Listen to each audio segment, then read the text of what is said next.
Bismillahirrahmanirrahim. Assalamualaikum warahmatullahi wabarakatuh. Waalaikumsalam warahmatullahi Waalaikumsalam warahmatullahi wabarakatuh. Alhamdulillahi rabbil alamin wa bihi nasta'in wa ala umri dunya waddin sayyidina wa maulana Muhammadin wa ala alihi wa ashabihi ajma'in. Rabbi shrah li sadri wa yassir li amri wahlul 'uqdatam min lisani yafqahu qawli ma ba'du.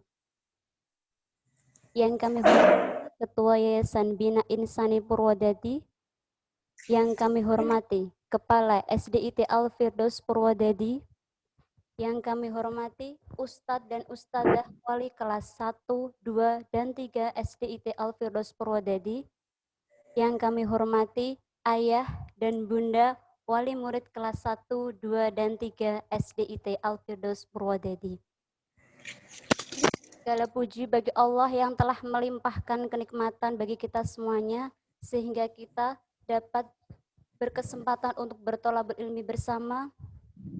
Sholawat dan salam tetap terlimpah curah kepada junjungan kita Nabi Agung Muhammad Sallallahu Alaihi Wasallam, dan semoga kita semuanya tercatat sebagai umatnya yang mendapatkan syafaat beliau di yaumul qiyamah nanti. Amin. Saya di sini selaku MC akan membacakan susunan acara pada kegiatan pengajian pada sore hari ini. Yang pertama yaitu pembukaan, kedua tilawatil Quran, ketiga sambutan Ketua Yayasan Bina Insani Purwodadi, yang keempat inti, kemudian tanya jawab, dan yang terakhir doa dan penutup. Ayah bunda yang dirahmati Allah, marilah kita buka acara pengajian kita pada sore hari ini dengan bacaan basmalah bersama-sama. Bismillahirrahmanirrahim. Untuk acara selanjutnya adalah tilawat Al-Quran yang akan dibacakan oleh beliau Ustadz Nur Khalis. Kepada beliau kami persilahkan.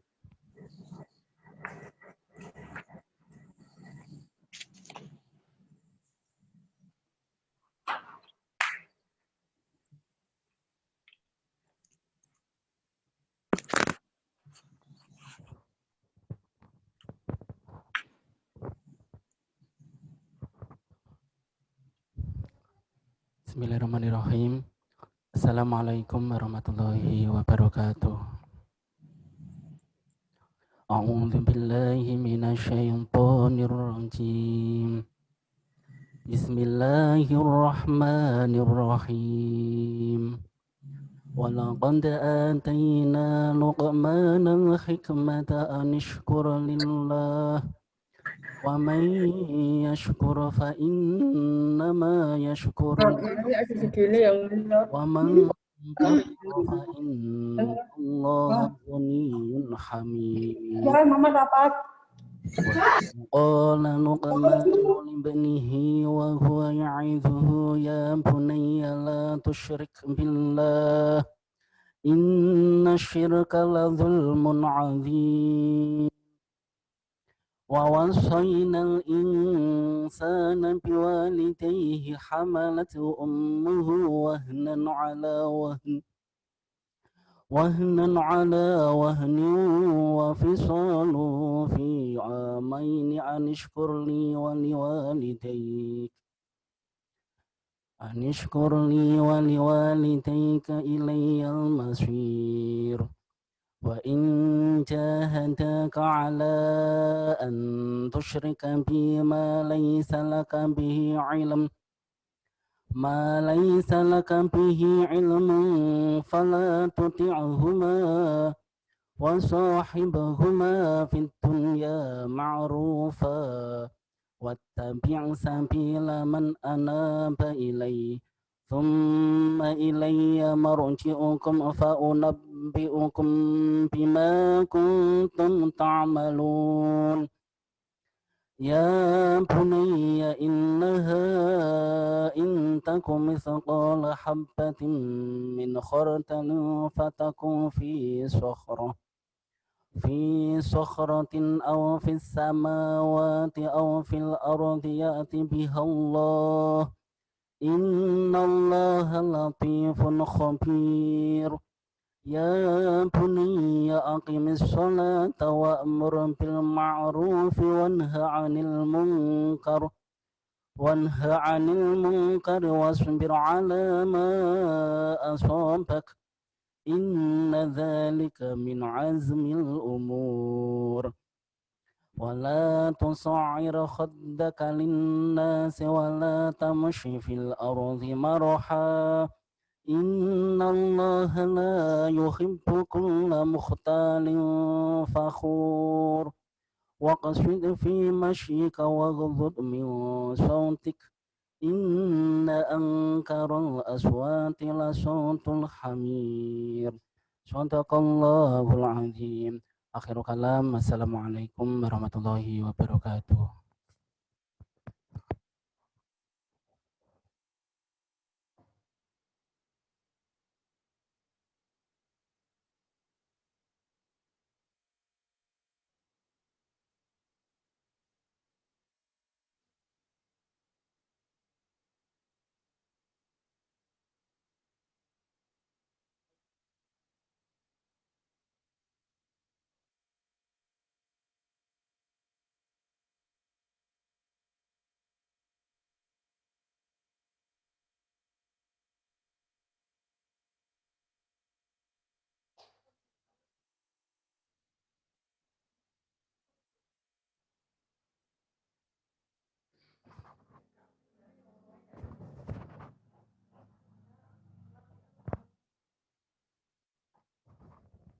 Allahumma hamna bil Quran.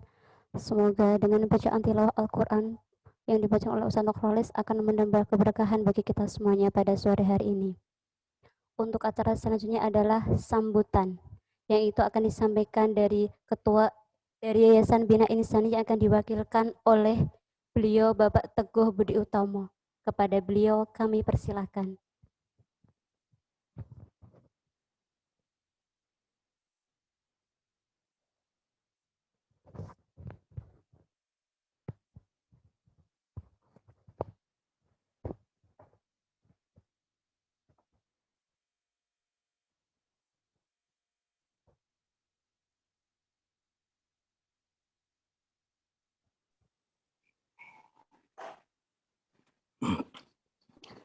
Assalamualaikum warahmatullahi wabarakatuh. Innal hamdalillah nahmaduhu wa nasta'inuhu wa nastaghfiruh wa na'udzu billahi min shururi anfusina wa min sayyiati a'malina. May yahdihillahu fala mudhillalah wa may yudlilhu fala hadiyalah. Asyhadu an la ilaha illallah wa asyhadu anna Muhammadan abduhu wa rasuluh.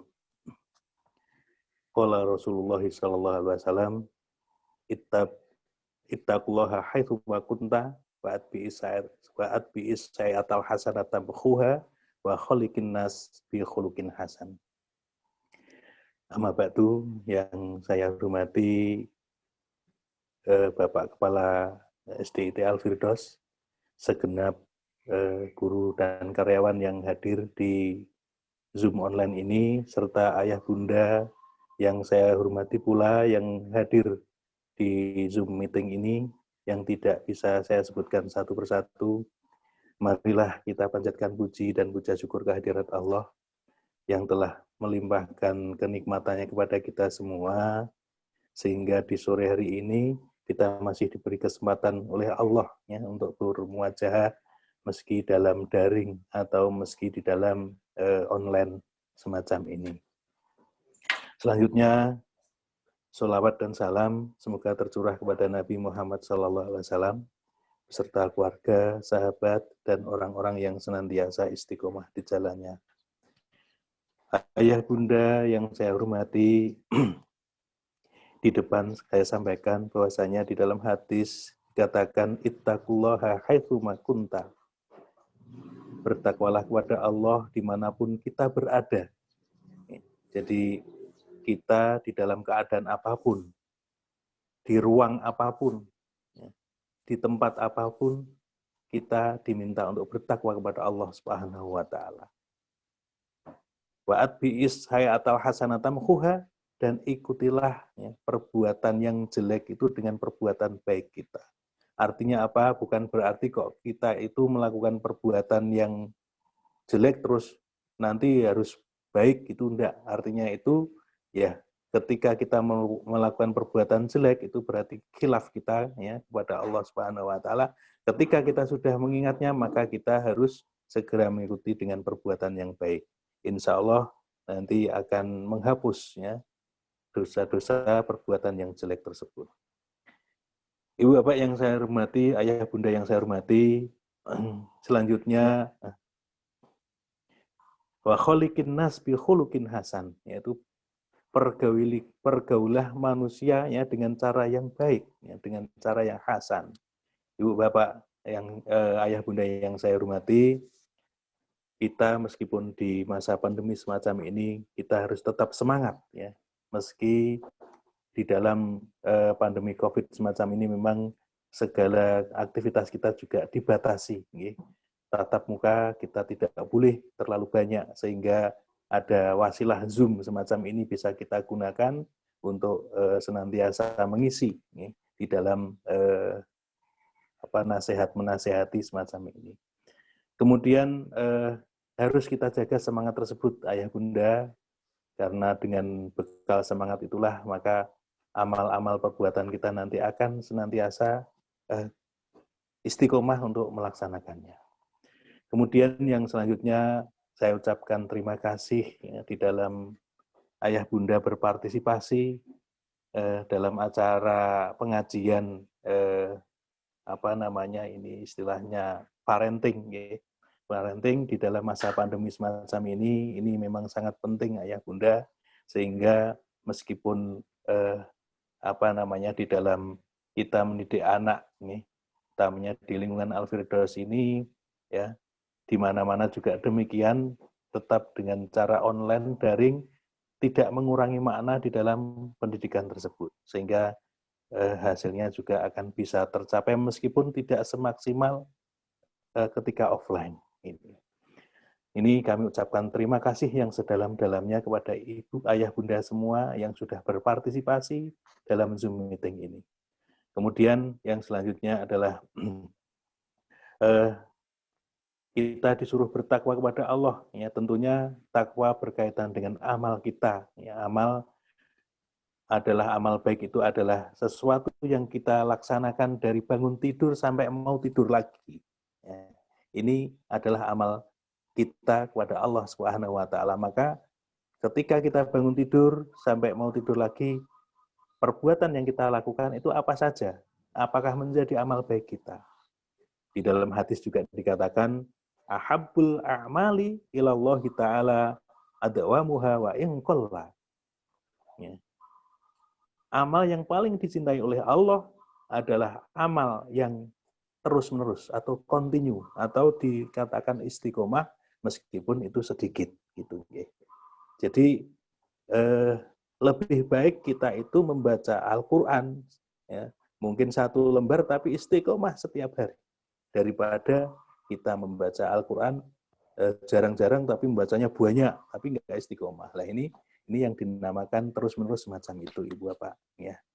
Kemudian mudah-mudahan di dalam pelayanan yang kita berikan selama pandemi ini masih memberi kenyamanan kepada ayah bunda semua, ya, sehingga kita juga tetap bersemangat ya, di dalam melayani ayah bunda semua, terutama anak-anak kita ya, di dalam menempuh pendidikan meskipun hanya melalui daring atau melalui online ini. Mudah-mudahan Allah senantiasa membimbing kita semua sehingga meski dalam online tetap tujuan di dalam pembelajaran bisa tercapai, meskipun saya yakin kemaksimalan itu akan berkurang, tetapi tidak akan mengurangi makna kita di dalam kita menempuh ilmu ya, kepada Allah ya. Karena ini merupakan kewajiban kita sebagai orang tua, yaitu bagaimana mendidik anak-anak kita di dalam pembelajaran, terutama di dalam pembelajaran kehidupan, kemudian di dalam pembelajaran Islam dan lain sebagainya. Ibu, Bapak, Ayah, Bunda yang saya hormati, selanjutnya yayasan sendiri juga mempunyai niatan memberi pelayanan, ya, dan kami tentunya di dalam pelayanan yang baik, pelayanan yang prima, tentu tidak bisa sendiri, Bapak, ayah bunda semua, kita tetap perlu kontribusi ayah bunda semua di dalam menuju pelayanan kami yang baik. Untuk itu saya hanya mengingatkan barangkali ayah bunda semua di rumah Ananda itu mempunyai omplongan, mempunyai omplongan sedekah subuh itu contohnya, lah itu kalau barangkali ada yang sudah rusak nanti bisa mengabari ke kami agar segera kita ambil dan diganti yang baru, ayah bunda. Jadi yayasan sendiri sekarang sudah berusaha memaksimalkan bagaimana memberikan istilahnya pelayanan terutama di dalam ZIS, zakat, infak, sedekah, ya, kemudian juga wakaf, sehingga akan tertata lebih baik, ya. Sehingga ada divisi sendiri yang menangani ZIS dan wakaf, ya, di dalam yayasan, sehingga ayah bunda nanti bisa berkolaborasi, bisa bekerja sama dengan Yayasan Bina Insani di dalam menyalurkan ZIS dan wakafnya, sehingga amalan-amalan yang kontinu itu akan terus berjalan, ya, akan terus kita maksimalkan di dalam istilahnya pemanfaatan atau penyaluran di dalam ZIS dan wakaf. Apalagi ayah bunda semua dalam masa pandemi semacam ini sangat sulit sebenarnya, tetapi ketika orang yang sudah beramal di dalam suatu kesulitan, insya Allah itu nilainya akan lebih tinggi di dalam beramal, ya, meski ketika dalam kemudahan akan lebih tinggi di dalam kesulitan. Ayah bunda yang saya hormati, apalagi termasuk masa-masa sekarang banyak terjadi bencana, ya, di Kalimantan, ya, di Sulawesi. Ini coba kita membangun rasa empati kita kepada saudara-saudara kita yang ada di sana yang terkena bencana, sehingga kita memberikan sumbangsih meski mungkin tidak sebanyak mungkin, ya, yang kita mampu apa kita berikan. Nah, yayasan melalui unit-unit yang ada juga istilahnya mengadakan program untuk semacam itu, memberikan bantuan, kita tampung dan kita salurkan kepada saudara-saudara kita yang ada kena bencana yang ada di Kalimantan, Sulawesi, dan lain daerah sebagainya itu. Ayah bunda yang saya hormati pula,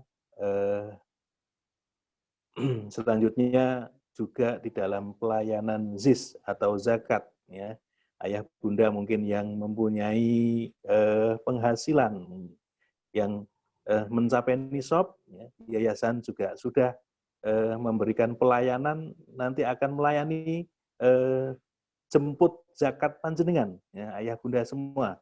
Insya Allah kita sudah menyiapkan tim dan kita juga sudah bekerja sama dengan Lazis Jateng, ya, lembaga amil zakat infak sedekah dari Jawa Tengah yang legal formal, secara hukum juga sudah legal. Ini mungkin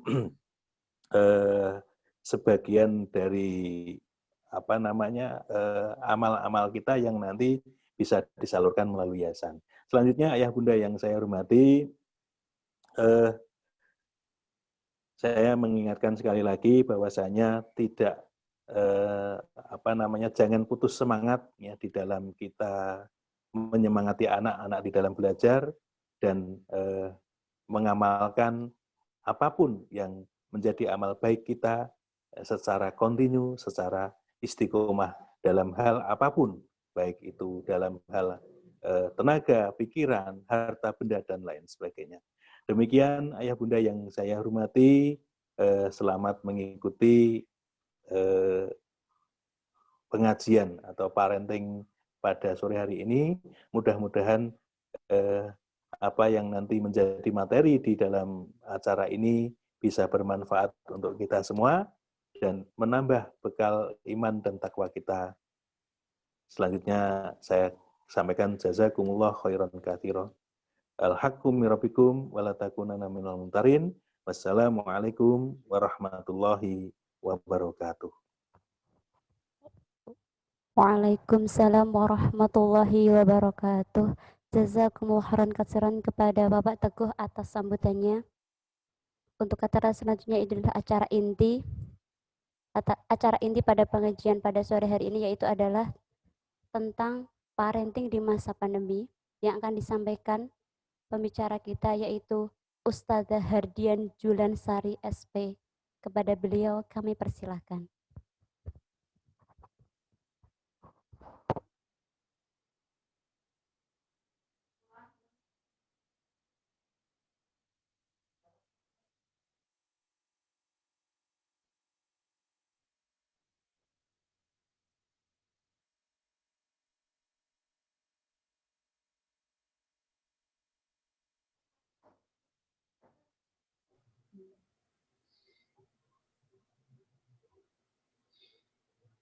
Jazakumullah khairan katsir. A'udzu billahi samii'il 'aliim minasy syaithanir rajim.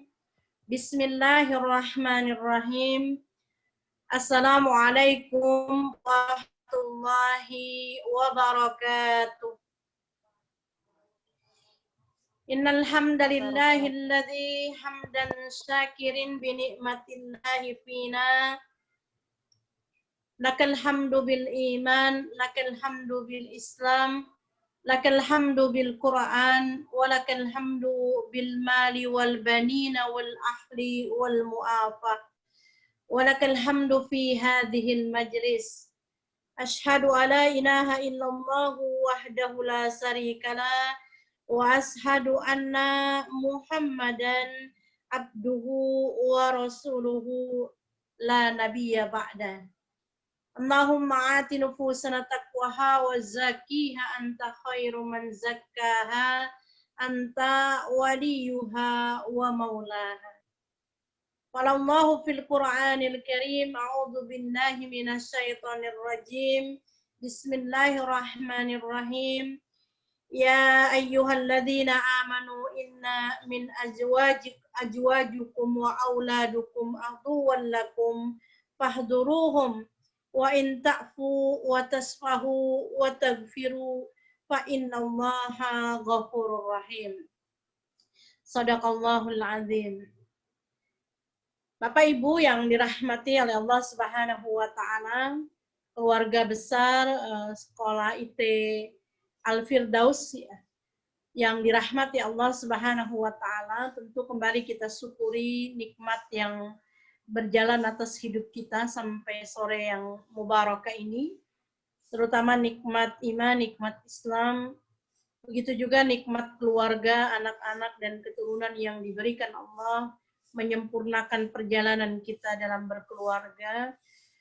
Mudah-mudahan ladangnya semakin kita jaga dan kemudian disuburkan dengan berbagai kebajikan di dalam kita memelihara dan menaungi serta mengasuh mereka dalam izin Allah Subhanahu wa taala, dan kelak mudah-mudahan pula memudahkan barjah dan masyar kita di yaumul qiyamah.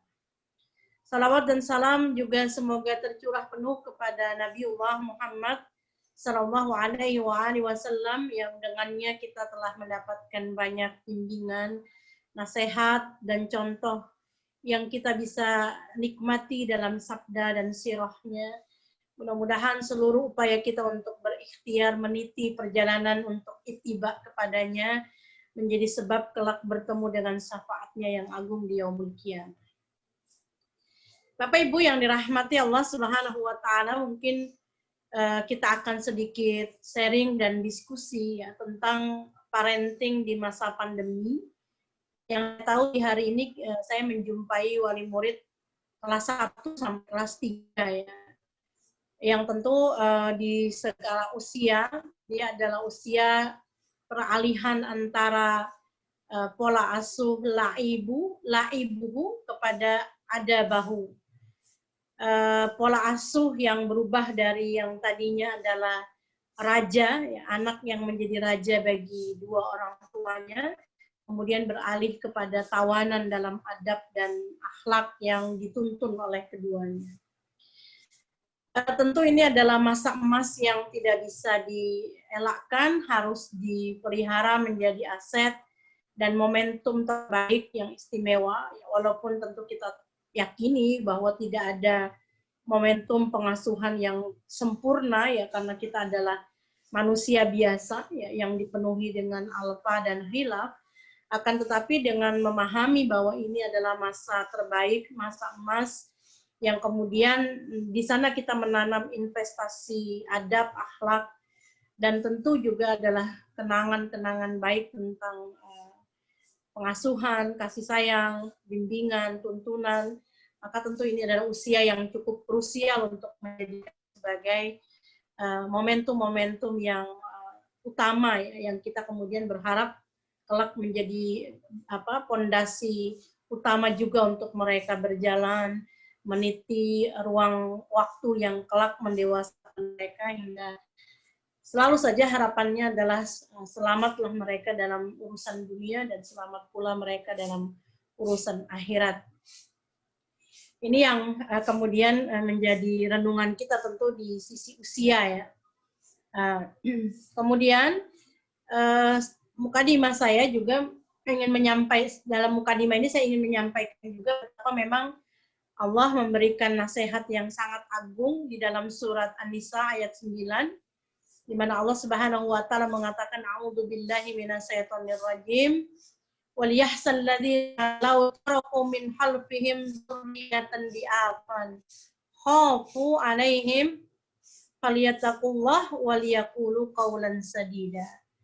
Ya, Allah memberikan arahan kepada kita, wal yahsal ladzina, diawali dengan perintah untuk khasyah. Ya, khasyah itu kan suasana takut yang diiringi dengan ketundukan dan ketaatannya.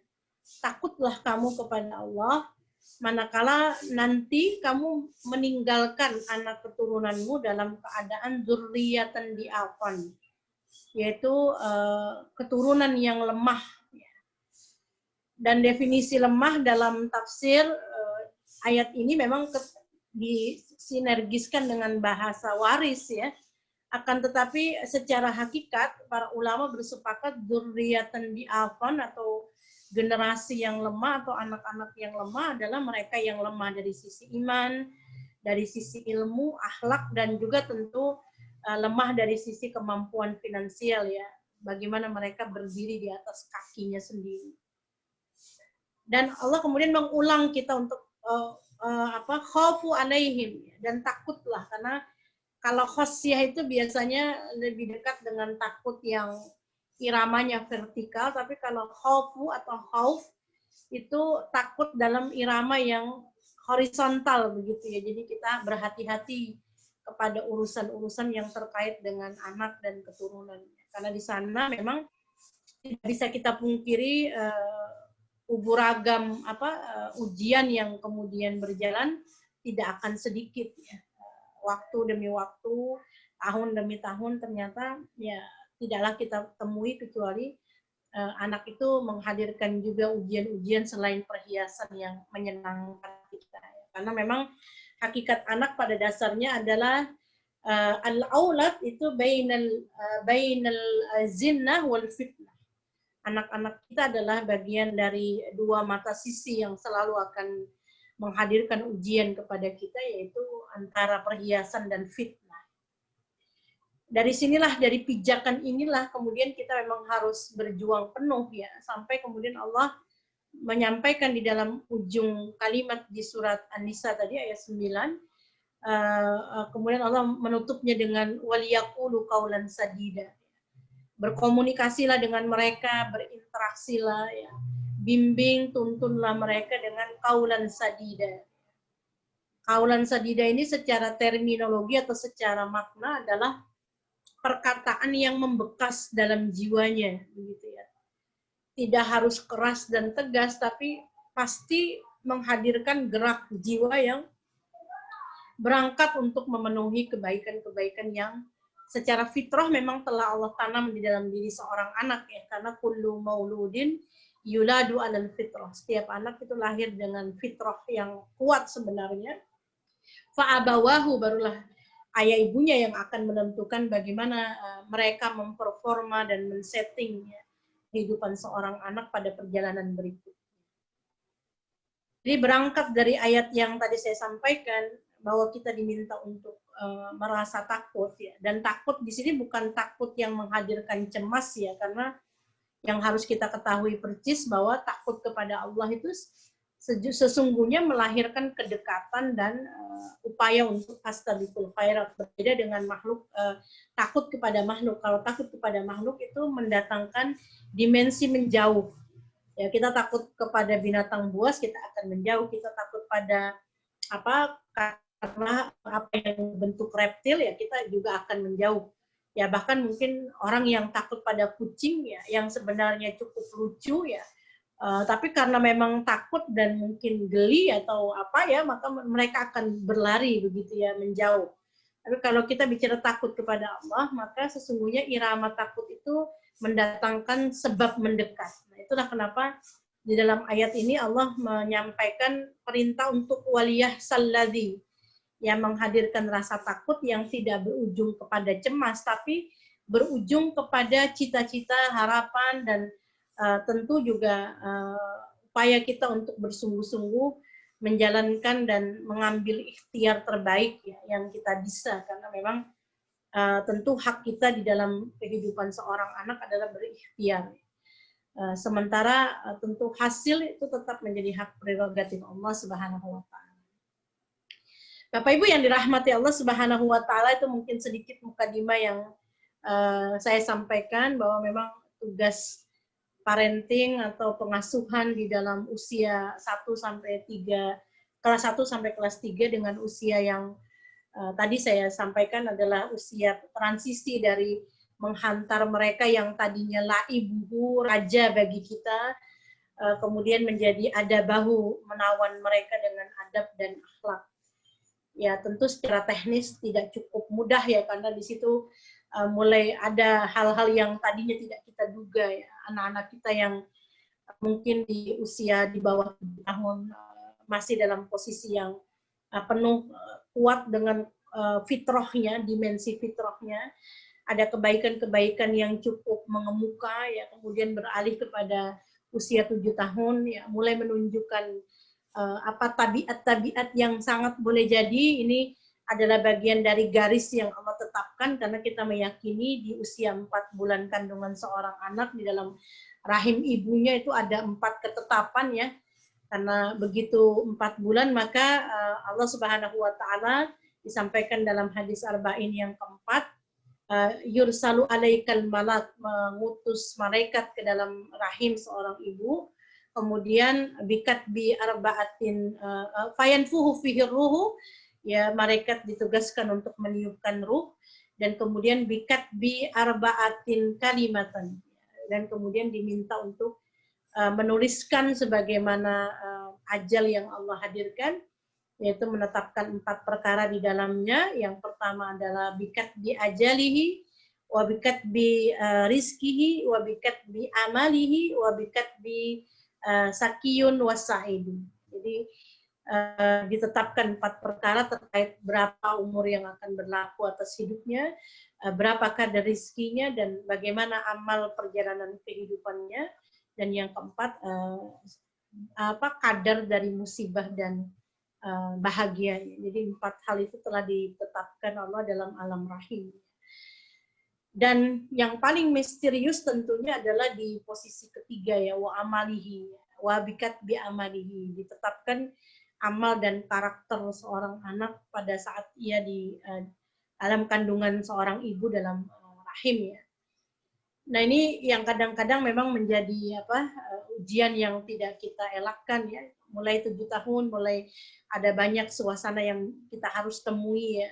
Ada hal-hal yang mungkin mulai mengecewakan, ya, tidak sesuai dengan harapan dan seterusnya. Ya. Bahkan di puncak-puncak pemberontakan itu ya, di usia-usia menjelang balik itu semakin mengemuka lagi ya. Dan itu ketika tidak cukup mulus akan berdampak juga ketika mereka masuk masa remaja dan dewasa awal. Jadi ini sedikit saya menggambarkan fragmen waktu yang harus kita lewati, dan itu menjadi sunatullah, semua kita akan mengalaminya karena ini adalah bagian dari fase kehidupan yang tidak bisa kita hindari. Semua akan diwarnai dengan linabluwakum ayyukum ahsanu amala, ya. Diwarnai dengan ujian yang kemudian menghantarkan kepada kita untuk sampai di tempat yang memuliakan, ya, yang membuatmu tampak punya amal yang indah, atau justru sebaliknya menemuimu dalam keadaan hina karena gagal untuk melewatinya dengan cara yang terbaik. Ini Ibu Bapak yang kemudian bisa jadi renungan awal kita. Nah, kita masuk kepada logika pandemi, ya. Kita tahu persis bahwa pandemi ini telah hampir 1 tahun ya kita lewati bersama. Cukup panjang ternyata, ya, tidak bisa kita hindari, dan kita belum juga mengetahui kapan usai perjalanan pandemi ini. Yang jelas tentu jika Allah mengizinkan dan menghendaki, semua akan dilalui dengan baik. Dan ketika kita bicara pandemi, kembali lagi bahwa ini adalah bagian dari ujian Allah Subhanahu wa Ta'ala kepada kita, dan bagi tiap mukmin tentu tugasnya adalah mengupayakan, ya, agar kemudian ujian itu bisa dilewati dengan bekal kesyukuran dan kesabaran yang diikhtiarkan mendekati, ya, titik kesempurnaan. Karena ini adalah ujian di mana Allah Subhanahu wa Ta'ala menghadirkan keniscayaan, yang menguji kita dengan kelaparan, kekurangan, kemudian kehilangan jiwa dan sebagainya, maka tentu ini harus dimengerti untuk kemudian kita lewati dengan cara terbaik kita. Dan ketika pandemi disambungkan dengan logika parenting, di mana kita kemudian mengalami logika daring, ya, atau PJJ, pengajaran jarak jauh atau pembelajaran jarak jauh, maka tentu ini sesuatu yang cukup kita harus singkan di dalam memandangnya, ya. Ya, bagi kita tentu tetap saja berlakulah kaidah ma qadarullahul khair, ya, bahwa apa yang ditakdirkan Allah atas apa yang kemudian terjadi atas diri kita dengan segala iramanya, huwal khair, dia adalah sesuatu yang baik di mata Allah Subhanahu wa Ta'ala. Ya, tidak kita bisa hindari, ya, kita terikat dengan ketetapan Allah bahwa semua baik ketika kita bisa mengambil hikmah dan pelajaran di dalam. Dan ketika kita bicara tentang pandemi juga, maka harus ada ruang, ya, ruang di mana kita kemudian berjuang, berusaha untuk bisa menemui cara pengasuhan terbaik yang pada akhirnya berujung pada kemaslahatan. Yang pertama mungkin yang saya ingin motivasi, karena kita memang ada di usia tadi, ya, usia fragmen antara laibuhu kepada adabahu, di usia yang cukup emas, yang kita berharap di situ hadir momentum-momentum baik yang jadi kenangan baik pula dalam fondasi kehidupan mereka. Maka tugas kita para orang tua adalah yang pertama mengikuti apa yang diserukan Nabi, ya, kepada kita semua, yaitu untuk mengajar, mengasuh, memberi bimbingan dengan pola basiru wala tanfiru. Ini yang pertama. Jadi beri kabar gembira, kemudian jangan, ya, menghadirkan rasa takut. Ini kalau di usia kelas 1 sampai kelas 3, tugas kita yang paling utama adalah basiru wala tanfiru. Karena tugas untuk memberi kabar gembira, motivasi, semangat itu harus lebih dahulu, ya. Jangan sampai kemudian dia diiringi dengan tanfiru, ya, upaya menakut-nakuti, ya. Nah, ini barangkali juga jadi problematika kita di pelajaran jarak jauh ini, ya, atau di pola daring ini, karena pada akhirnya peran orang tua bertambah untuk menjadi guru di rumah. Selain guru yang memantau dalam jarak yang jauh, ya, tidak langsung berinteraksi secara fisik. Ya. Kebanyakan kita itu mengalami apa yang disebut tidak bersabar, ya, karena, ya, di usia kelas 1 sampai kelas 3 kan kita tahu, ya, nalar anak masih belum cukup paripurna, ya, kemudian membimbingnya harus step by step, ya, tidak cukup bisa dilepas secara sendiri, ya, karena tentu semua serba butuh bimbingan di usia ini. Maka salah satu yang sering kebobolan adalah nilai kesabaran kita. Ya memang qalilan mas-sabirin, sangat sedikit orang yang bersabar. Padahal kita sudah sangat tahu bahwa wasta'inu bis-sabri was-shalah, ya, bahwa salah satu jalan penolong kita dalam urusan apapun termasuk pelik dan rumitnya daring di rumah itu adalah bersabar. Ya, bersabar dan bersabar itu performanya seperti yang dikatakan Rasul bahwa dalam menyeru, dalam menuntun, membimbing itu ya basiru wala tanfiru. Beri kabar gembira, jangan beri rasa takut. Kalau tidak ada kesabaran, biasanya yang muncul adalah daya emosi yang cukup tinggi, akhirnya wajah kita berubah, lidah kita dipenuhi dengan mungkin bentuk-bentuk ancaman, ya, dan seterusnya. Ini yang selayaknya memang tidak terjadi di usia yang cukup krusial ini, ya, karena ini adalah momentum awal untuk membuat fondasi mereka cukup mapan. Ketika mereka diberi kabar gembira, dimotivasi, kemudian diberi apresiasi yang cukup, itu akan jauh lebih membuat mereka berpijak di kaki yang kuat, ya, punya percaya diri yang cukup, hingga mereka bisa melewati ujian-ujian mereka kelak di waktu mereka melewati masa balik, dan setelahnya itu dalam posisi yang lebih stabil, ya. Karena semua perjalanan waktu itu punya etape yang silih berganti bersambung, ya, impact yang harus dilewati satu demi satu. Nah itu, ya, jangan kemudian sedikit demi sedikit keluar ancaman, keluar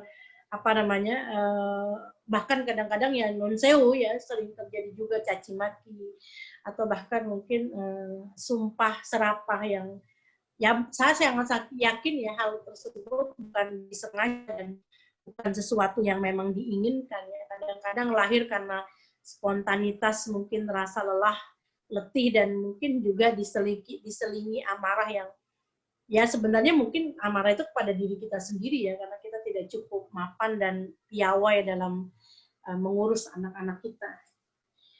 Nah, ini yang pertama, mudah-mudahan ayah bunda, bapak ibu yang dirahmati Allah, kita semua bisa untuk belajar bersama, ya, melewati pelajaran daring, dan dalam masa pandemi yang panjang ini, ya, kemudian kita lewati dengan basiru wala tanfiru. Karena kita tidak tahu nih kapan akan berakhir, ya. Mungkin pada awal pandemi dan awal pelajaran daring kita berharap ini akan hanya terjadi 2-3 bulan saja, atau paling tidak setengah tahun. Tapi ternyata 1 tahun sudah akan kita lewati pun belum ada dalam situasi yang berubah, ya. Kebijakan dan seluruh keputusannya masih dalam logika daring. Jadi sekali lagi, yang pertama basiru wala tanfiru. Yang kedua yasiru wala tu'asiru. Jadi tugas kita yang kedua juga membiasakan dalam membimbing di usia ini, ya, kelas 1 sampai kelas 3 yang kira-kira rentangnya adalah 7 sampai 9, ya, itu, atau 10 mungkin sebagian. Biasakan yasiru wala tu'asiru. Permudah jangan persulit, permudah jangan persulit. Memang di usia ini sebenarnya sudah masuk kan prahmen atau pola asuh adabahu. Kita diajak untuk menawan mereka dengan adab dan akhlak. Mulai ada reward and punishment. Akan tetapi tetap dalam koridor yang yasiru wala tu'asiru, ya, karena ini masa peralihan. Nanti berbeda dengan mereka yang sudah kelas 4 sampai kelas 6, yang ini adalah masa prabalik, ya. Tentu intensitas dan konsekuensi dari pola asuh yang berjalan sedikit berbeda dengan usia tadi, ya, 7 sampai 9 ini. Karena ini tadi masa transisi dari yang tadinya mereka adalah raja bagi kita, kemudian kita tawan dengan berbagai adab dan akhlak. Ya, dan ini tentu butuh kompromi yang cukup hingga koridor yasiru wala tu'asiru itu menjadi penting. Jadi permudah, jangan mempersulit. Artinya ya memang di ini pada akhirnya kita memang tidak bisa menunjuk idealitas sebagai sebagai target kita untuk mencapai suasana yang kita inginkan ya, karena memang semua serba dibatasi dengan kondisi dan situasi yang tidak cukup kondusif ya. Maka baik kita orang tua maupun guru ya belajarlah untuk yasiru wala tu'asiru. Permudah jangan persulit. Artinya banyaklah ambil ruang kompromi untuk membuat anak merasa nyaman dengan semua yang ditugaskan, semua yang diajarkan ya, sehingga mereka juga secara umum bisa menerima perjalanan pembelajaran itu dengan lega hati. Karena kita tidak ingin mencederai akalnya dengan dengan tuntutan-tuntutan yang pada akhirnya secara tidak langsung dan tanpa kita sadari kita mencederai akalnya. Karena kecederaan akal terhadap apa yang kita tuntutkan pada anak-anak kita ya, sehingga rasa berat datang dan mereka tidak merasa lega terhadapnya, dampaknya tentu cukup banyak di masa yang akan datang dan juga akan cukup melelahkan dan merepotkan kita. Jadi secara umum belajarlah untuk yasiru wala tu'asiru ya, karena mempermudah jangan mempersulit. Ya, artinya di capaian-capaian mana anak bisa melakukan ikhtiarnya dalam belajar daring ini, itu yang kita apresiasi ya. Walaupun bukan dalam kerangka permisif atau melakukan posisi yang membiarkan atau ya sudah seadanya, bukan begitu, tapi memang kalau tadi awalnya kita adalah orang yang basiru wala tanfiru, ya beri kabar gembira dan tidak menghadirkan aroma ketakutan ya. Kita motivasi, kita belajar bersama, ada ketelatenan, ada kehendak untuk lebih rapi dan serga mendampingi ya, tentu ketika yasiru wala tu'asiru kita juga akan jauh lebih punya hasil yang lebih optimal ya, karena suasananya sudah enak, suasananya sudah menyenangkan, sehingga di pencapaian anak terhadap pembelajaran yaitu bisa kemudian berada pada titik yang paling tidak kita bisa mengapresiasinya dengan dengan nilai dan suasana yang melegakan kita. Dan sekali lagi ya memang ini tidak lepas dari realita yang tidak ideal ya, karena realitanya tidak ideal maka menjadi agak sedikit tidak adil ketika kita orang tua maupun guru kemudian menuntut hasilnya ideal. Itu hal yang mungkin menurut saya kontraproduktif dan sedikit ya tadi menghadirkan ketidakadilan ya pada anak, karena apalagi di usia kelas kecil ini kan sesungguhnya ini masa paling energik mereka untuk belajar ya. Anak di usia ini tuh antusias sekali belajar ya, tapi kemudian terhalang oleh pandemi yang membatasi ruang dan gerak mereka, padahal ini masa-masa vigor kalau bahasa pertanian itu, masa-masa paling kuat energinya untuk menjadi pembelajar. Dan itu sesungguhnya harus kita juga pahami ya, sehingga kita punya empati besar kepada mereka untuk bisa mengerti apa yang mereka rasakan dan apa yang mereka pikirkan, sementara mereka memang belum bisa mengeksplain ya atau menjelaskannya kepada kita karena keterbatasan tadi nalar di usia ini. Jadi mungkin mereka juga mau protes, mau menyampaikan rasa yang mereka kemudian pendam juga tidak mudah mengkomunikasikannya kepada kita sebagai orang tua maupun kepada guru. Nah ini yang kedua, Bapak Ibu yang dirahmati Allah Subhanahu wa Ta'ala ya. Kemudian yang ketiga ya, kita tentu wajib untuk tetap optimis di pandemi ini ya.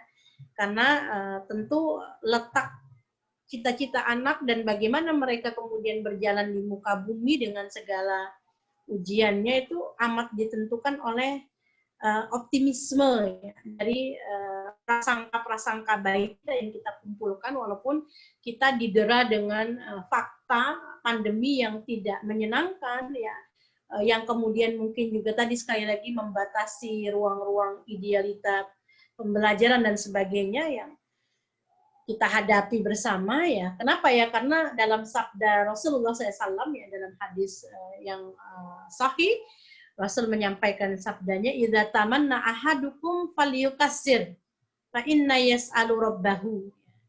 Rasul menggambarkan kepada kita bahwa jika engkau bermimpi, bercita-cita pada suatu hal ya, maka perbanyaklah, perkuatlah ya.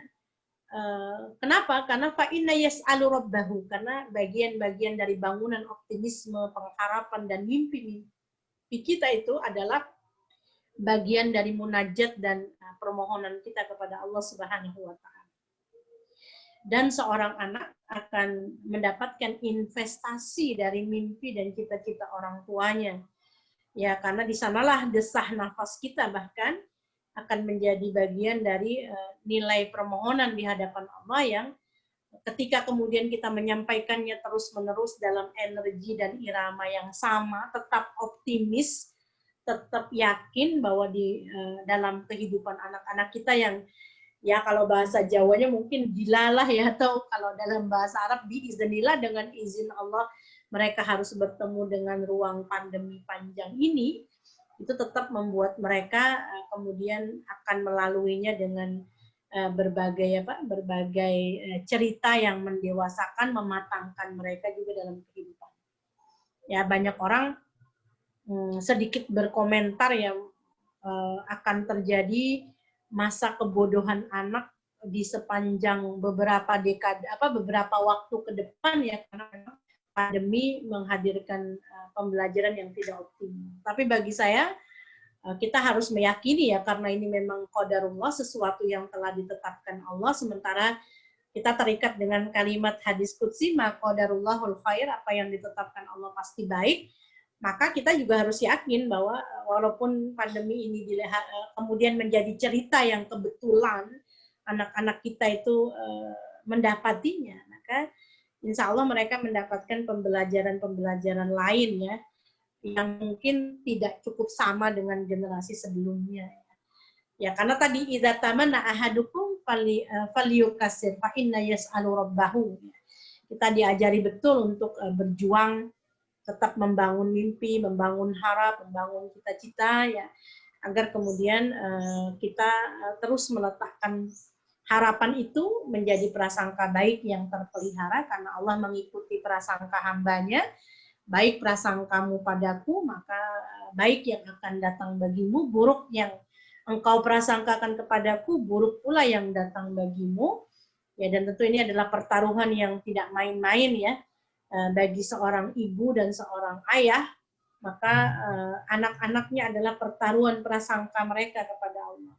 Anak-anak mereka adalah pertaruhan pengharapan mereka kepada Allah. Jika seorang ibu dan ayah kemudian mengecilkan pengharapan, mengecilkan mimpi-mimpi dan optimisme mereka terhadap anak-anak mereka, ya guru mengecilkan optimisme mereka kepada murid-murid mereka, ya maka kemudian siapa lagi yang akan menegakkan cita-cita dan harapan anak-anak kita?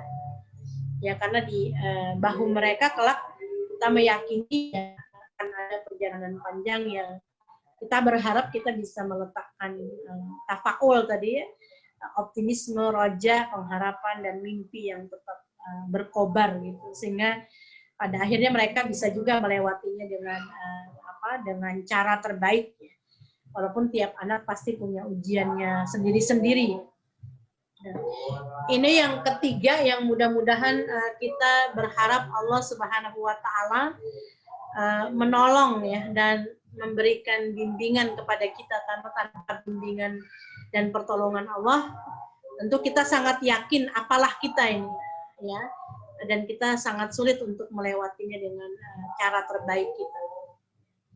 Itu yang ketiga Bapak Ibu, yang mudah-mudahan bisa kita warnai di dalam parenting di masa pandemi yang cukup panjang ini ya.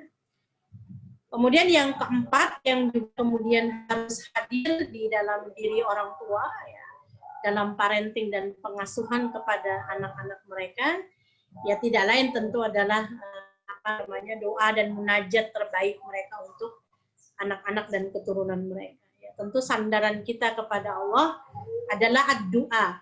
Ad-du'a silatul mu'minin. Doa itu adalah senjatanya orang mukmin ketika dia telah menghadirkan ikhtiar terbaik yang bisa mereka lakukan. Karena fa'iza azamta fatawakal 'ala Allah. Ya. Dan ketika telah berupaya kita melakukan ikhtiar dan azam terbaik, maka tugas kita adalah fatawakal 'ala Allah. Ya, menghadirkan tawakal billah. Dan tawakal billah itu salah satu ekspresinya adalah menghadirkan upaya doa dan munajat yang makin baik, makin istimewa, dan makin kita ajukan dialog-dialog kita untuk menghadirkan takorub yang cukup hingga pada akhirnya Allah mudah-mudahan memberikan ijabah, memberikan kemakbulan yang juga paripurna kepada kita, karena Allah adalah zat yang maha mungkin, dan selalu mungkin untuk menghadirkan apa yang menurut kita tidak mungkin dan sesuatu. Dan itu tentu bisa mewarnai perjuangan kita kepada anak-anak kita dalam pengasuhan dan parenting yang sekali lagi berharap bisa kita tuntaskan dengan baik di ujungnya, karena kita tahu persis bahwa anak adalah investasi terbaik dunia dan akhirat kita, ya, dan kita berharap kita bisa menjadikannya investasi yang sebenar-benarnya, ya, sehingga pada akhirnya kita semua bisa melewati masa pandemi ini dengan kisah dan cerita yang juga dipenuhi dengan keteladanan. Ada kisah yang kelak menjadi saksi bagi kita dan anak-anak kita untuk bisa berpegang tangan, saling menguatkan, dan melewatinya dengan sukses, ya, sampai nanti pandemi ini berakhir, ada keleluasaan, ada kelegaan, kita kembali mengambil ancang-ancang untuk berlari lebih kencang, ya, mungkin mengejar apa yang tertinggal, menutup apa yang mungkin sedikit bolong, ya, atau kemudian menyempurnakan yang mungkin sedikit banyak cukup punya banyak celah dan cacat di masa pandemi, karena memang keadaan dan suasana yang tidak memungkinkan. Dan Allah tentu maha tahu lah, ya, bahwa la yukallifullahu nafsan illa wus'aha, bahwa kita juga tidak akan dimintai beban tanggung jawab yang melewati batas mampu kita.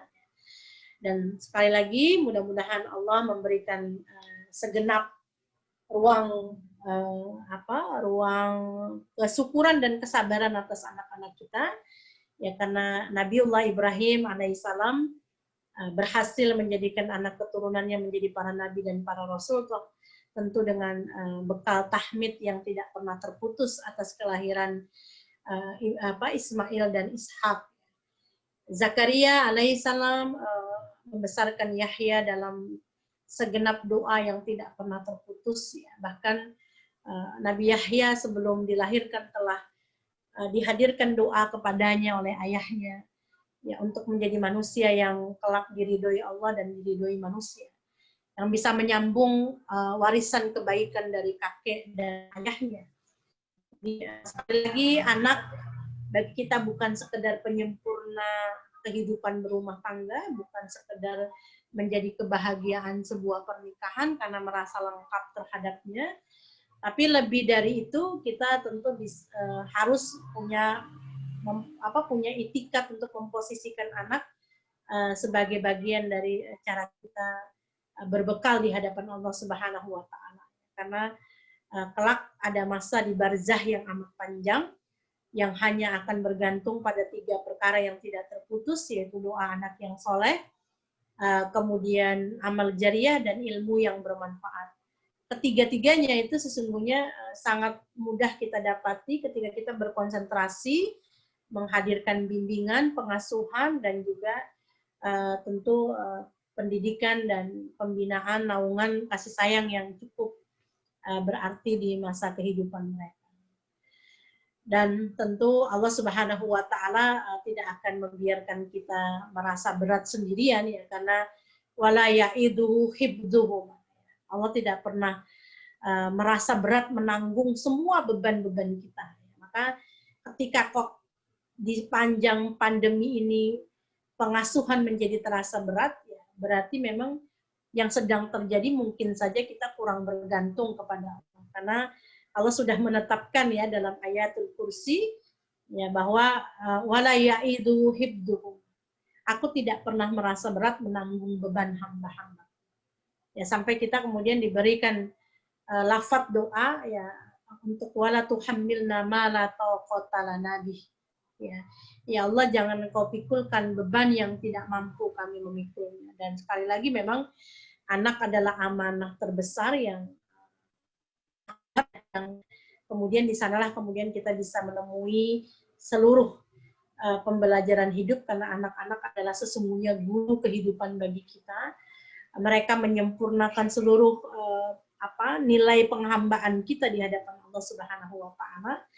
Ya maka Allah selalu mengingatkan kepada kita untuk ku anfusakum wa ahlikum naro wa quduhan nasu wal hijarah, untuk menjadikan menikah, berkeluarga, anak-anak yang hadir di dalamnya untuk selalu bergandeng tangan saling menyelamatkan dari api neraka. Ya. Walaupun mungkin tidak semudah yang kita kemudian baca dalam teori-teori dan firman yang Allah ajukan, tapi tentu Allah sampaikan itu ya karena memang kita dianggap mampu untuk melewatinya selama kita berpegang pada daya dan upaya yang bersandar kepada tawakal billah.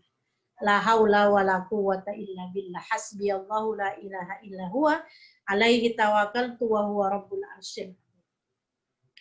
Bapak Ibu yang dirahmati Allah Subhanahu wa taala ya, mungkin 4 itu bahan diskusi kita ya yang kemudian bisa kita jadikan renungan mungkin di masa parenting yang kita lalui dalam pandemi yang cukup panjang ini. Berjuanglah untuk basiru wala tanfiru, ya, beri kabar gembira, beri motivasi, beri apresiasi, ya, beri persuasi kepada dan jangan beri ruang atau rasa takut yang membelenggu energi mereka hingga kemudian mereka kehilangan motivasi, bahkan kehilangan kepercayaan diri untuk bisa berdiri atas dirinya sendiri. Begitu juga berusahalah kita untuk yasir wala tu'asir, permudah jangan persulit. Pandemi ini tentu sudah cukup menghadirkan tadi ya beban-beban psikologis dan beban-beban tersendiri bagi kehidupan seorang anak, apalagi di usia tadi yang saya bilang ini usia sebenarnya usia energik, usia paling usia kinestetik yang sedang amat bergelora begitu ya, tapi terbatasi dengan berbagai hal. Jadi bisa kita bayangkan bagaimana situasi yang mereka hadapi. Maka berjuanglah untuk mempermudah, jangan mempersulit. Kemudian yang ketiga tadi, ujung perjalanan anak-anak kita itu amat ditentukan oleh kualitas roja, pengharapan, mimpi, dan prasangka baik kita. Idza tamanna ahadukum falyukassir fa inna yas'alu rabbahu. Jadi kita berjuang untuk meletakkan mimpi, prasangka di pandemi yang mungkin sekali lagi tadi ya nuansanya cukup menghadirkan kecemasan, kekhawatiran. Ya, tapi kita berjuang untuk kemudian keluar daripada seluruh kondisi itu dan berharap Allah menegakkan optimisme kita. Dan tentu mudah-mudahan juga itu dipandang Allah sebagai bagian dari tegaknya prasangka baik kita kepadanya yang nantinya juga akan kita panen sebagai kebaikan yang kita senangi, yang kita sukai. Kemudian yang terakhir ya tentu harus banyak berkonsentrasi ya dengan dialog-dialog lewat doa dan munajat kita kepada Allah Subhanahu wa taala diiringi dengan nuansa pertaubatan yang penuh ya. Karena pandemi memang sejatinya menghadirkan kepada kita ruang-ruang introspeksi, ruang-ruang muhasabah ya, di benturan-benturan yang kemudian kita temui, bukan untuk keluh kesah, bukan untuk menyalahkan satu sama lain, ya, tapi kita yakini ini adalah masa panen kita bermuhasabah untuk kemudian mengkoreksi perjalanan, mana yang kiranya butuh ditata ulang, mana yang kemudian butuh untuk kemudian kita perbaiki bersama, ya, sambil terus berharap kepada Allah kita menjadi pemenang-pemenang perjalanan ujian ini, ya, sehingga Allah kemudian hadirkan ujung yang memuliakan, bukan ujung yang menghina. Tentu harapan kita begitu, karena tugas berkeluarga itu kan sampai finally atau sampai ujungnya adalah wayan qalibu ila ahlihi masrura, bahwa engkau kemudian kembali berkumpul dalam kegembiraan yang penuh dalam surga Allah Subhanahu wa taala. Dan itulah cita-cita kita bersama. Dan mudah-mudahan Allah mengijabah dan memberikan kemakbulan di dalam. Mungkin ini yang bisa saya sampaikan, Bapak Ibu yang dirahmati Allah, karena waktu yang juga terbatas tentunya. Semoga kita semua diberi kekuatan dan bimbingan Allah Subhanahu wa taala. Barakallahu lakum wa barakallahu lana. Billahi taufiq wal hidayah. Assalamualaikum warahmatullahi wabarakatuh. Wabarakatuh. Jazakillah khairan katsiran kepada Ustazah Hardian untuk yang telah memberikan materinya kepada kita semuanya, yaitu mengingatkan kita bahwa anak sebuah amanah, anak adalah investasi akhirat bagi kita semuanya, yang harus kita jaga, yang harus kita selalu upayakan untuk menjadi bekal kita untuk di akhirat. Untuk acara selanjutnya itu adalah sesi tanya jawab kepada ayah bunda. Silakan bisa sharing bersama. Kami membatasi untuk 3 penanya, nggih.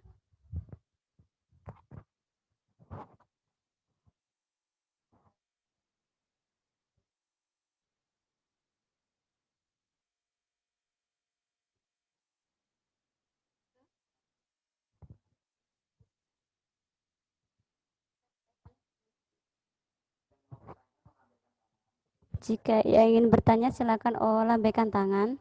Nanti akan kami sebut namanya.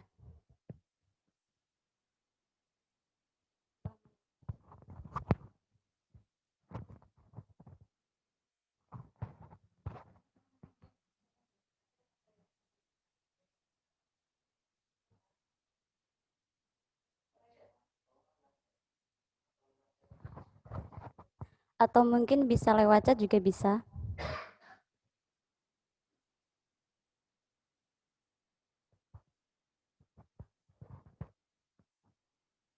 Monggo kami persilakan untuk ayah bunda yang ingin sharing bersama, bisa langsung, yang ingin langsung bersuara bisa dengan melambaikan tangan atau bisa mengetik lewat chat. Nanti insya Allah kami bacakan untuk pertanyaannya.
Assalamualaikum Ustazah. Waalaikumsalam warahmatullahi wabarakatuh. Injih Ya, monggo Ustazah. bunda. Injih. Saya wali siswa kelas 1B atas nama Fakhira. Mungkin saya ingin bertanya terkait dengan solusi atau mungkin semacam bagaimana sih kami harus bisa menangani tadi yang disampaikan bahwa saat ini memang masih pembelajaran dengan daring, tentunya banyak persoalan yang dihadapi di rumah dengan perbedaan-perbedaan yang ada di lingkungan juga. Ya, jadi pertanyaan saya adalah bagaimana kita bisa membimbing anak-anak di mana dalam satu keluarga itu kebetulan anak-anak saya masih SD semua, yang satu masih kelas 1 dan yang satu kelas 5. Ya, itu karakternya satu berbeda, kemudian 2 juga mata pelajarannya berbeda, tanggung jawabnya juga tentunya harus berbeda, dan kami tidak kebetulan memang tidak memiliki asisten rumah tangga. Jadi kami benar-benar saya dan suami mengelola anak-anak ini sendiri. Kemudian kami punya prinsip bahwasanya mungkin mereka karena kami bekerja, kami juga menempatkan tanggung jawab pada anak-anak ini. Kebetulan kalau yang kelas 5 sudah sedikit memiliki tanggung jawab untuk bisa mandiri, tapi yang kelas 1 kebetulan kan memang harus benar-benar dengan bimbingan. Tapi kendalanya adalah ada di lingkungan. Jadi setiap mulai dari pagi, kemudian bahkan sampai petang setelah mereka pulang dari musola, setelah mereka siap untuk masuk rumah setelah makan malam, itu masih ada ajakan untuk bermain dari teman-temannya. Tentunya kalau untuk mohon silakan pergi itu anak-anak karena seusia mereka belum paham. Nah, kami itu sudah seringkali mengingatkan ini jamnya belajar. Mereka pergi sebentar nanti balik lagi mengajak bermain, dan ajakan bermain itu jauh lebih kuat dibandingkan untuk belajar itu tadi. Ya mohon solusinya Us untuk bisa bagaimana sih menghadapi mereka tanpa ada emosi ngaten. Matur suwun. Wassalamualaikum warahmatullahi wabarakatuh. Ya, jazakillah kepada Bunda yang dari wali murid kelas 1B nggih. Tadi bagaimana bisa membimbing anak-anak yang masih SD, karakternya berbeda, mata pelajarannya berbeda, memiliki tanggung jawab berbeda. Dan mungkin dari Ustadzah Hadian bisa menjawab, monggo kami persilahkan. Ya, bismillah untuk pertanyaan pertama ya, mungkin inilah seninya ya. Seni yang kita harus hadapi dan kita harus jalani. Kelas 1 dan kelas 5 tentu sangat berbeda, karena tadi saya sampaikan kalau 1 sampai kelas 3 ini kan peralihan ya, laibuhu kepada adabahu ya. Kalau logika kelas 4 sampai kelas 6 ini logika prahmen adabahu ya. Memang betul-betul pure bagaimana kemudian menegakkan reward and punishment. Tadi kalau saya dengar gambarannya, alhamdulillah sebenarnya sudah cukup stabil ya, karena logikanya memang sudah benar begitu. Yang kelas 5 sudah cukup punya kemandirian, berarti kan terjadi situasi yang tepat dan benar begitu ya secara logika fase pengasuhannya. Sementara yang kelas 1 ya tentu ini adalah bagian tersendiri ya, karena bisa dibayangkan masih kelas 1, kemudian belum pernah bertemu tatap muka, belum pernah merasakan klasikal gitu, pembelajaran klasikal, lalu kemudian kita berharap ia bisa tertib, itu tentu sesuatu yang tidak bisa kita bayangkan ya. Jadi pada yang kelas 1 tentu saya sih berharap kita lebih punya ruang kompromi ya, karena memang ini masih waktu dan masa bermain. Maka ya tinggal mencoba mengedukasi lah bahwa memang mainnya di posisi mana, di jam berapa dan sebagainya. Jadi saya rasa sih kita juga nggak bisa menyalahkan lingkungan ya, karena ya lingkungan itu ya ada acap kali memang menjadi bagian dari ruang pembelajaran, baik buruknya. Ya tidak cuman belajar dari kebaikan-kebaikan lingkungan saja ya, karena memang kita tidak bisa mensteril anak ya. Kita kan hanya diperbolehkan untuk mengimunitas anak, tapi tidak mensteril anak. Jadi ya pada prinsipnya kita nggak bisa juga menyalahkan lingkungan, bahwa lingkungan kemudian tidak cukup kondusif juga, banyak anak yang mengajak main. Nah, itu satu fakta yang tidak bisa kita juga elakkan ya. Jadi tinggal berbijaksanalah terhadap kondisi itu ya. Karena memang kalau kelas 1 ya tentunya ruang bermainnya masih cukup besar ya. Berarti mungkin kita perlu jelaskan kepada kakaknya yang kelas 5 ya. Saya sering sih dulu begitu ya, maksudnya kalau ingin menjelaskan kepada yang besar kenapa ada perbedaan pensikapan kita kepada anak di usia tertentu sementara kakaknya di usia tertentu, ya kita jelaskan ya. Dan bisa kita diskusikan, kamu kan sudah besar Bang, atau kamu sudah besar Mas, dengan posisi yang kita memang merasa untuk membuat mereka bukan tertekan atau tertuntut karena lebih besar daripada adiknya, tapi menempatkan mereka seperti hebat dan punya kebanggaan karena berusia dan bertanggung jawab lebih besar daripada adiknya. Jadi perlu didiskusikan secara terbuka ya kepada anak yang kelas 5. Jadi nanti kalau ada persikapan sedikit berbeda, misalnya kelonggaran bermain kepada adik itu lebih besar, jadi si kakak tidak merasa bahwa itu sesuatu yang perlu dicemburui ya, karena memang pada dasarnya kan yang sering kita temukan di dalam rumah kan kecemburuan pensikapan itu juga sering mengganggu teknis kita untuk menghandling atau mengelola anak-anak kita. Dan tentu tadi kalau ditanya supaya tidak emosional ya, saya sih ingin sedikit sharing saja ya, karena saya sendiri anak saya sudah cukup besar ya, yang 2 sudah kuliah, yang kecil itu sudah SMA.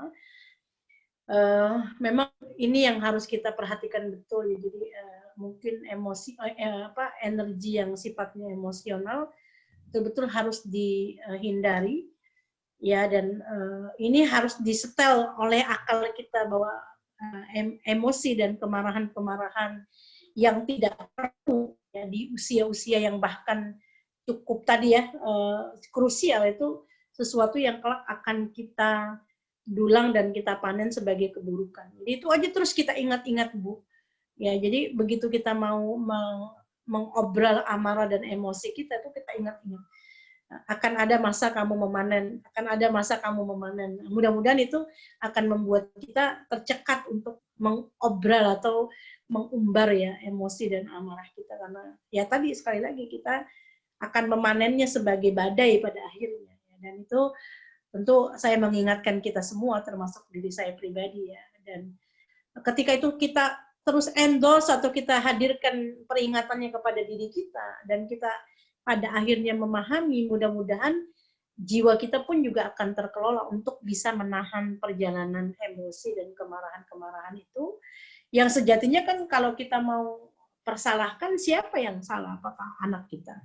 Apakah kondisinya, apalagi anak tetangga atau lingkungan, kan menjadi semakin tidak bijaksana ya, karena ini adalah qadarullah ya, adalah kehendak Allah. Tanpa kita sadari kadang-kadang kemarahan-kemarahan kita itu juga sebenarnya deskripsi atau penggambaran kemarahan-kemarahan kita kepada Allah ya, karena yang menentukan keadaan, yang kemudian menghadirkan situasi dan kondisi yang mungkin tadi sekali lagi tidak ideal adalah Allah Subhanahu wa Ta'ala. Dan di sanalah pertaruhan kita untuk menghadirkan kesabaran agar tidak menuai badai pada akhirnya, itu kemudian kita coba untuk masukkan ke dalam akal kita.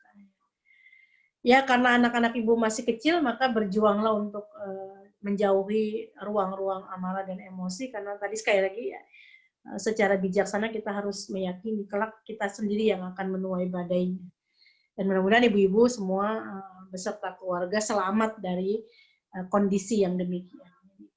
Nah, kalau sudah mau sedikit marah, mungkin coba untuk atur waktu ya, mungkin menggeser posisi atau pindah dulu ruangan ya gitu, karena itu akan cukup membantu kita ya, karena memang strateginya kan begitu. Rasul mengatakan jika kamu marah dalam keadaan berdiri maka duduklah, kalau duduk tidak cukup maka berbaring, nah kalau berbaring pun tidak cukup maka berwudu lah. Jadi kita coba untuk menjeda waktu lah dan mengalihkan ruang emosi kita kepada hal lain.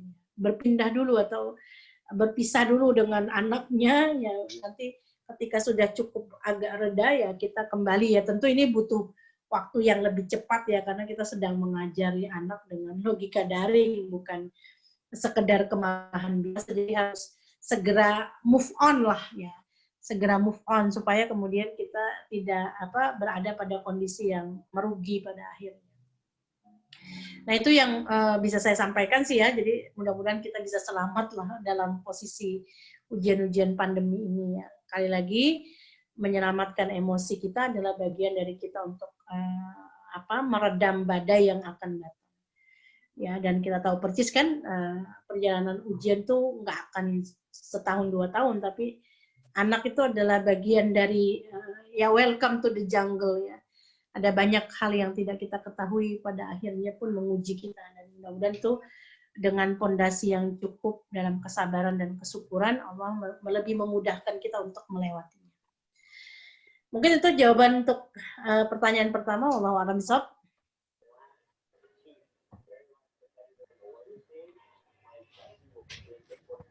Jazakallah Ustazah atas jawabannya. Begitu nggih Bunda, semoga apa yang diutarakan Ustazah Hadian bisa memberikan solusi bagi Bunda semuanya. Untuk selanjutnya, untuk penanya kedua kami persilakan, yang ingin bertanya bisa mengangkat tangan, nanti insya Allah akan kami sebutkan namanya.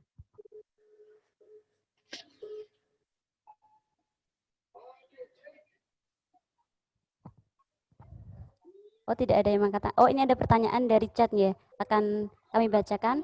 Ini dari Bunda Ari, wali murid kelas 3A. Pertanyaannya, bagaimana caranya membangkitkan semangat anak-anak agar mau diajak belajar? Karena terus terang anaknya mulai bosan dengan belajar di rumah. Ya, melihat kondisi seperti ini nggih Bunda, bahwa sudah berbulan-bulan anak harus belajar di rumah dan itu bisa menumbuhkan rasa bosan buat anak. Nah, monggo untuk Ustadz Hadian bisa bagaimana solusinya untuk bunda-bunda di rumah untuk membangkitkan semangat anak-anak dalam belajar.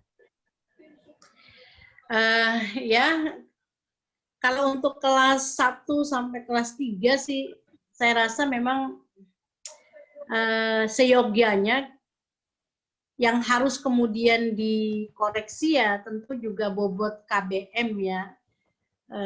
Jadi bentuk-bentuk penugasan ya, belajar yang cukup kaku dan kemudian tidak variatif memang seyogianya dihindari, karena ini sudah di tahapan masuk ke tahun kedua ya. Jadi kan sudah setahun berlalu dan akan masuk kepada tahun kedua. Jadi mungkin perlu ada kerjasama guru dengan orang tua untuk membincangkan kembali pola-pola pembelajaran ya, kemudian model kreativitas, model belajar juga mungkin perlu diupayakan lagi, dikoreksi mana yang membuat anak-anak kemudian senang dan lebih antusias. Mungkin itu perlu kita pilih dibanding kita menetapkan model KBM yang pada akhirnya menghadirkan kejemuan dan kebosanan pada anak ya. Terutama tadi karena memang energi di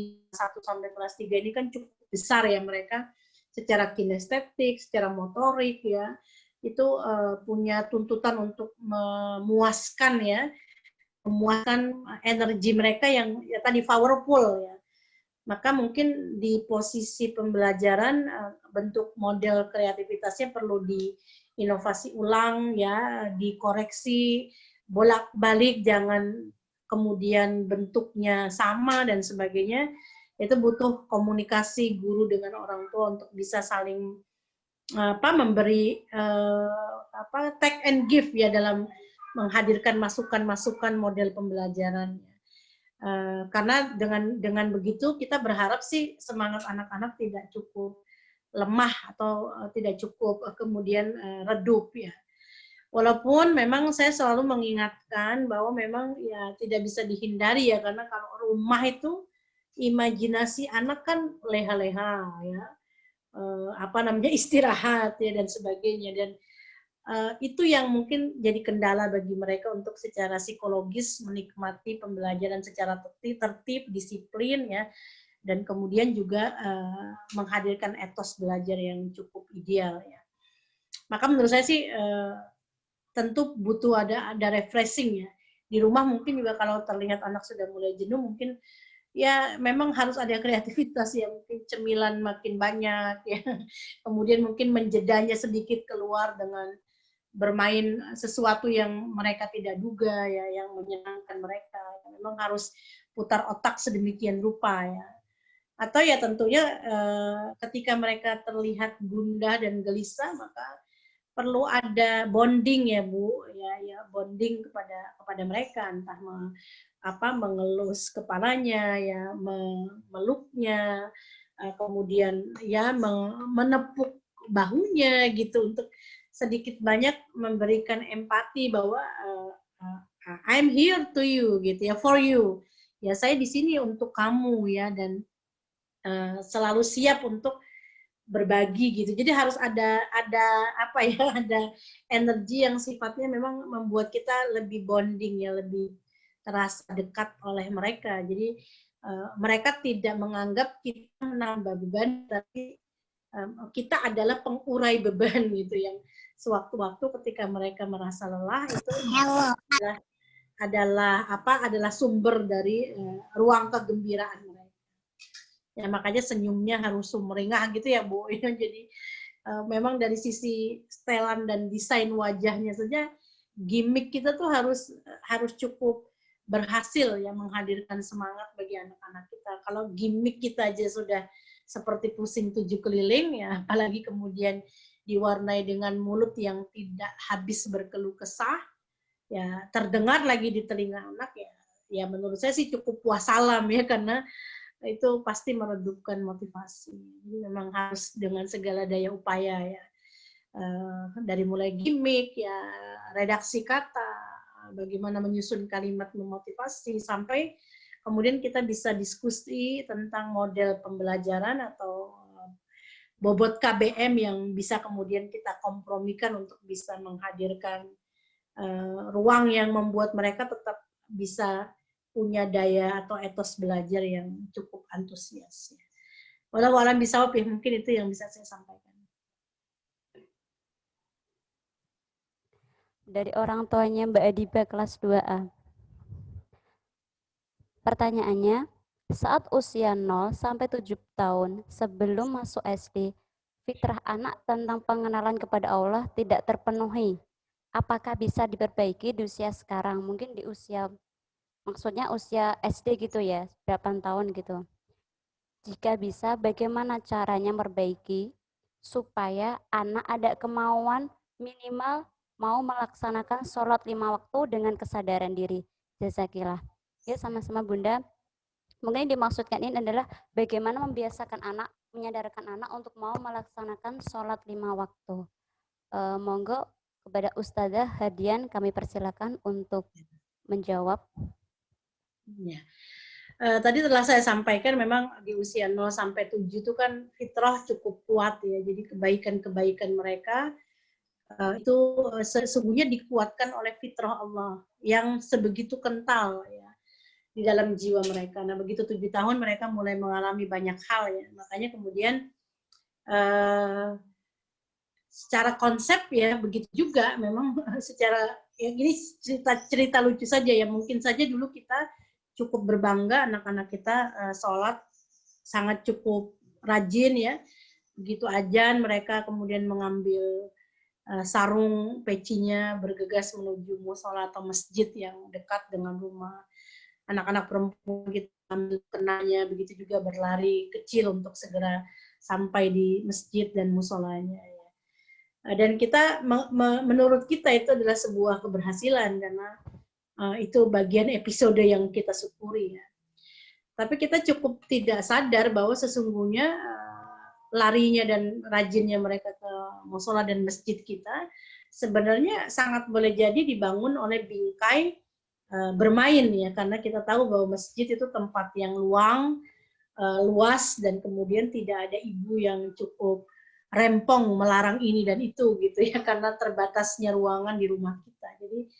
Jadi identik ketika mereka berlari cepat ya untuk sergap memenuhi panggilan sholat dalam azan-azan di musola dan masjid kita, itu sebenarnya persepsi mereka adalah bermain. Jadi secara konsepsi memang belum terpenuhi. Nah, memang tugas kita itu justru di perjuangan ketika mereka mulai berada pada posisi pengasuhan yang ada bahu. Jadi mulai mengenalkan ya apa sebenarnya definisi sholat dan bagaimana kemudian fadilah utamaannya. Mulai didiskusikan dari situasi yang amat ringan ya, menghadirkan reward, menghadirkan apresiasi terhadap perjalanan mereka untuk membangun ibadah mereka, ya, ubudiyah mereka. Ya sehingga pada akhirnya kita berharap pada titik di mana mereka balik itu sesuatu yang secara konsepsi atau secara ruang paham mereka itu sudah ada di dalam kepahaman yang cukup ya. Dan disitulah kemudian kita jauh lebih mudah sebenarnya untuk menghantar mereka kepada komitmen dan istiqomahannya. Dan tentu juga ini bagian dari ujian kehidupan kita ya, makanya Nabiullah Ibrahim pun selalu tidak melepas doa, Rabbi ja'alni muqimas sholati wa min dzurriyyati Rabbana wa taqabbal doa. Jadi Nabi Ibrahim selalu menguatkan dirinya untuk memohon kepada Allah, ya Allah, jadikanlah aku orang-orang yang mendirikan sholat, begitu juga anak keturunanku, ya Allah kabulkanlah doaku. Jadi ini juga ruang fitrah yang rizkinya luar biasa ya. Tentu kita berharap anak-anak kita adalah minas sajidin, orang-orang yang kemudian mampu menegakkan sujud dan ruku mereka ya, dan ini adalah hal yang terus kita perjuangkan ya, dan Allah menolong kita ya untuk bisa berada pada kondisi yang demikian. Tapi memang tadi mungkin menurut hemat saya kita harus memperbaiki konsepsi, dan itu sesungguhnya sangat mungkin bisa kita selesaikan dan kita perjuangkan ya, karena kita harus optimis untuk bisa melakukannya, karena salah satu kesyukuran menjadi seorang hamba adalah diberikan kesempatan untuk bisa sujud dan ruku ya dalam waktu-waktu sholat kita, dan itu adalah kebahagiaan tersendiri tentunya bagi kedua orang ayah dan bunda ya. Tapi tentu jangan cederai seluruh konsep itu dengan ya kembali lagi ya amarah dan apa ya, kadang-kadang kita kan menjadikan anak itu sebagai titik kebanggaan ya, mungkin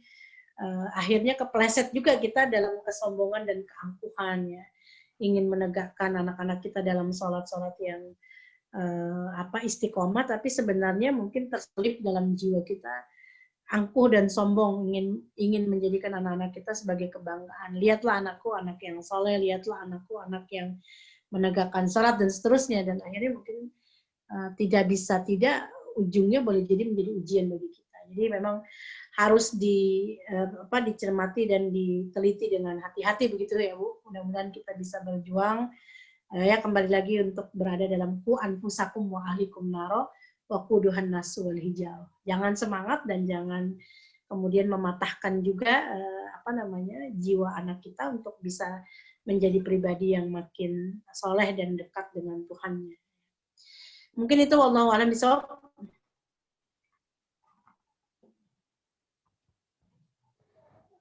Jazakillah Ustazah atas jawabannya. Semoga apa yang diutarakan kepada Ustazah Hadian bisa membantu kita dalam mendidik anak untuk menjadi lebih baik, untuk memperbaiki investasi akhirat kita. Alhamdulillah acara tanya jawab sudah terpenuhi untuk 3 penanya. Untuk acara selanjutnya yaitu adalah doa yang akan dipimpin oleh beliau Ustadz Nurholis. Kepada beliau kami persilahkan.